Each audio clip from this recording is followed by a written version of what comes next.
Clinical biochemistry. The liver. The liver is the largest solid organ in the human body. It weighs around about 1 kg in adults and is located in the upper right quadrant of the abdomen. It also has the ability to regenerate itself following liver damage. Liver anatomy. The liver consists of 4 lobes made up of hexagonal liver lobules.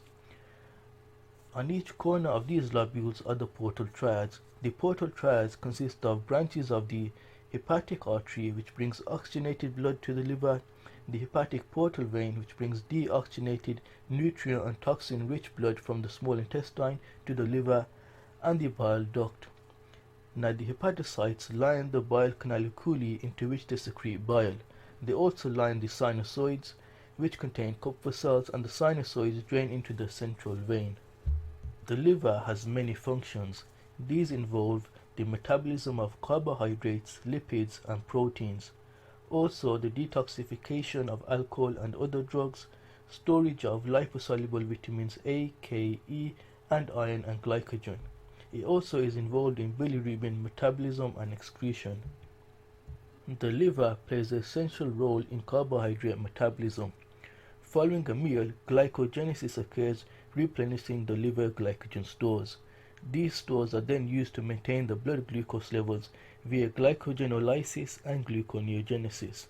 Because of this, death following liver removal would be due to hypoglycemia long before any toxic metabolite build-up.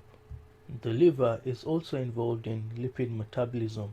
It produces and excretes bile, which is stored in the gallbladder and is excreted into the small intestine for the metabolism of lipids. The liver synthesizes or partly synthesizes most proteins in circulation. It is also involved in protein metabolism. Amino acids are transaminated to glutamate and then deaminated to ammonia.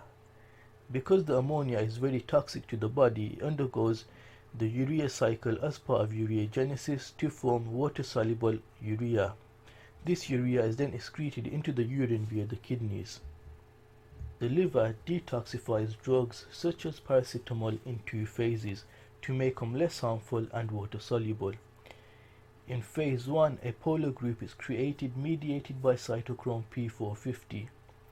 Depending on the type of toxin, it either undergoes oxidation, reduction, or hydration. This makes it less harmful and slightly water-soluble. In phase 2, it is conjugated with gluconic acid to make it completely water-soluble. It is then excreted out of the body via the bile or the urine. The liver also stores liposoluble vitamins A, K, E, and also iron and glycogen. These are then released into circulation when they are required by the body. The liver is also involved in bilirubin metabolism and excretion. Now erythrocytes are destroyed in the spleen by macrophages to release hemoglobin. The hemoglobin is converted to heme plus globin. The globin is a protein, so it can be broken down to amino acids. The heme is converted to Fe2 plus unconjugated bilirubin. The Fe2 plus can be recycled in the bone marrow to make more red blood cells. The unconjugated bilirubin is lipid soluble, so it's carried by albumin to the liver. Now in the liver ER, the lipid soluble unconjugated bilirubin is conjugated with gluconic acid to give you conjugated bilirubin, which is now water soluble, so it is excreted via the bile into the small intestine, where it travels to the ileum, which is the end of the small intestine. Now in the ileum, the intestinal bacteria convert the conjugated bilirubin to urobilinogen. Now 10% of this urobilinogen will go back into the blood, 5% of which goes into the bile and 5% to the kidneys. 90% of the urobilinogen is converted to sterocarbulin and is excreted via the feces and gives the feces a brown color.